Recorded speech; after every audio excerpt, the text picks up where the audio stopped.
లక్షల సంవత్సరాలు మనం మిల్లెట్స్ తింటూ వచ్చాం. రైట్. గడిచిన 50-60 సంవత్సరాల్లో వరి బియ్యం తింటున్నారు. అంటే మన పొట్ట అనాదిగా పచ్చన నాళం మొత్తం అనాదిగా మిల్లెట్స్ మీద ఆధారపడి ఉండింది. ఈ ఇండస్ట్రియల్ ఫుడ్ అని మీరేమి బియ్యం గోధుమలు ఈ మధ్య గ్రీన్ రెవల్యూషన్ పేరుతో పెద్ద మొత్తంలో పండించుకొని తినటం మొదలుపెట్టారు. అందులో అలవాటయ్యేదేమీ లేదు. సిరిధాన్యాల్ని మనం ఎలా వండుకోవాలి అని తెలియక అసిడిటీ అది ఇది అంటున్నారు. సిరిధాన్యాలకు వరి బియ్యానికి తేడా ఏమిటంటే ఇందులో పీచు పదార్థం ఎక్కువ ఉంటుంది. ఎక్కువ అంటే వరి బియ్యంలో 0 ఉంది కాబట్టి. సో ఈ పీచు పదార్థం ఉన్న ధాన్యాల్ని వండుకునే విధానం వేరే. సార్, దాన్ని రాత్రి నానబెట్టి ఉదయం వండుకోవాలి, ఉదయం నానబెట్టి సాయంకాలం వండుకోవాలి. అలా చేస్తే మీకు ఏ ధాన్యంతోనూ ఏ ఇబ్బంది ఉండదు, ఎవరికీ ఉండదు. 2 రోజులు 3 రోజులు వెయిట్ చేయాల్సిన పని కూడా లేదు. దానికి తోడు ఇంకొక అతి వైజ్ఞానికమైన కారణం ఉందమ్మా. ఎందుకు ఇలా అందరికీ అయింది అంటే మన పొట్టలో సెలియక్ రీజన్ అని ఉంటుంది. అంటే పౌష్టికాంశాలని పీల్చుకునే సన్న పేగులు పెద్ద పేగులు మొత్తం అక్కడ అతి అద్భుతమైన సహజీవనం చేసే సూక్ష్మజీవులని ఉంటాయి. గట్ మైక్రోబ్స్ అంటారు ఇంగ్లీష్.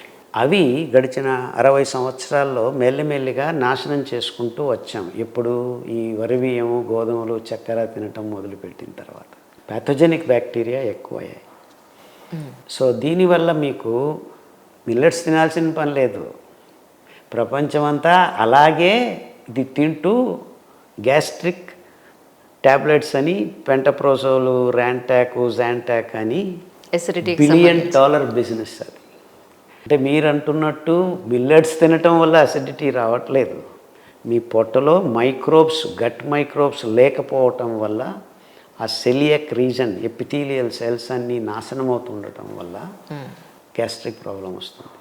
సో దాన్ని బాగు చేయాలంటే 60 సంవత్సరాల గ్యాస్ట్రిక్ ప్రాబ్లం ఉన్న వాళ్ళు కూడాను అండుకొరల అంబలి తాగితే 3 రోజుల్లో ప్రాబ్లం సెట్ అవుతూ వస్తుంది. మీరు అంబలి అని చాలా వీడియోలో చెప్పున్నారు సార్. ఎన్ని రకాల అంబళ్ళు ఉన్నాయి యాక్చువల్గా? ఎన్ని ధాన్యాలు ఉన్నాయో అన్ని.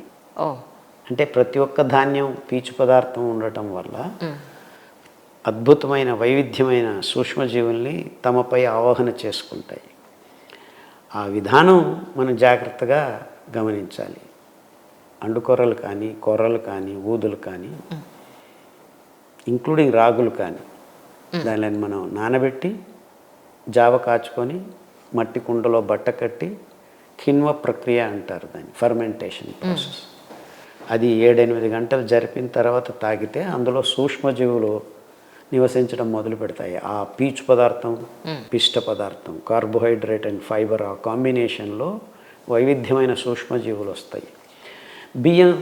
వరి బియ్యంతో రావా వస్తాయి, కానీ అక్కడొచ్చే సూక్ష్మజీవులు మనకి అంత మంచి చేసే సూక్ష్మజీవులు కావు.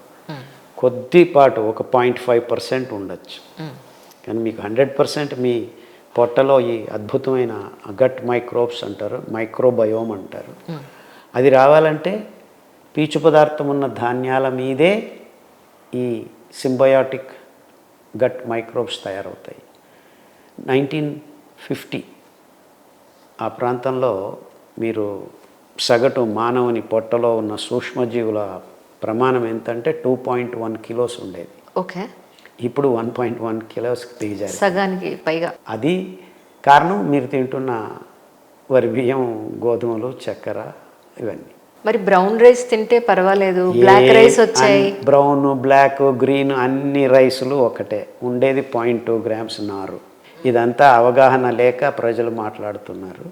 మీరు ఏ వరి బియ్యం తిన్నా మీకు రోగం ఖాయం. కానీ మీరు 140 రకాల జబ్బులు ఓన్లీ మిల్లెట్స్ తింటేనే. 140 మీకు తెలుసు కాబట్టి, మీకు తెలియని రోగాలు ఇంకా 140 కూడాను బాగవుతాయి. నిజమా సార్? నిజం, 100%. రెండో మాట లేదు ఇందులో. అంటే ఇప్పుడు మీ ఉద్దేశ ప్రకారం క్యాన్సర్ అనేది రోగమా లేకపోతే ఒక విటమిన్ డెఫిషియన్సీ అంటారా? ఏదైనా రోగమే. దానికి కారణాలు మీరు విటమిన్ డెఫిషియన్సీ అని ఇదని అదని మీరు చెప్పుకుంటున్నారు, కానీ రోగం రోగమే. కానీ దాన్ని కూడా మీరు తగ్గిస్తాను మీ ఫుడ్తో. నేను తగ్గించేది ఏం లేదు, రాకుండా చూసుకోవచ్చు. తగ్గించేది చాలా చిన్న మాట. నీ జీవితంలో ఎప్పుడు ఏ రోగం రాకుండా జీవించాలంటే ఉన్న దారి ఒక్కటే, అది సిరిధాన్యాల రహదారి. ఎందుకంటే వైజ్ఞానికంగా నీ పొట్టలో గట్ మైక్రోబ్స్ ఉంటే నీ శరీరంలో ఉన్న జీవకోశాలు చేయలేని జీవ ప్రక్రియలన్నిటినీ తన భాగంగా చేస్తూ మీతో సహజీవనం చేసే ఆ గట్ మైక్రోబ్స్ని, అంటే నిజమైన డాక్టర్, మనం చంపుతూ వస్తున్నాం. అందుకే ఇన్ని రోగాలు. ప్రతిరోధక కణాల్ని కూడాను పోషించే అద్భుతమైన గుణాల్ని మీకు ఇచ్చేది ఈ గట్ మైక్రోబ్స్. అంటే మీరు ఇన్ఫెక్షియస్ డిసీజెస్ కానివ్వండి, క్రానిక్ డిసీజ్ అవ్వండి, అక్యూట్ ప్రాబ్లమ్స్ కానివ్వండి, అన్నిటికీ మూలం ఈ అసమతులనం, మైక్రోబియల్ ఇంబ్యాలెన్స్ అంటారు. సో మీరు గట్ మైక్రోబ్స్ని సమృద్ధం చేసుకునే ఒకే ఒక విధానం పీచుగల ఈ ధాన్యాలే, ఇంకేమీ లేవు. అందుకే అంబలి గురించి చెప్తూ ఉంటాను.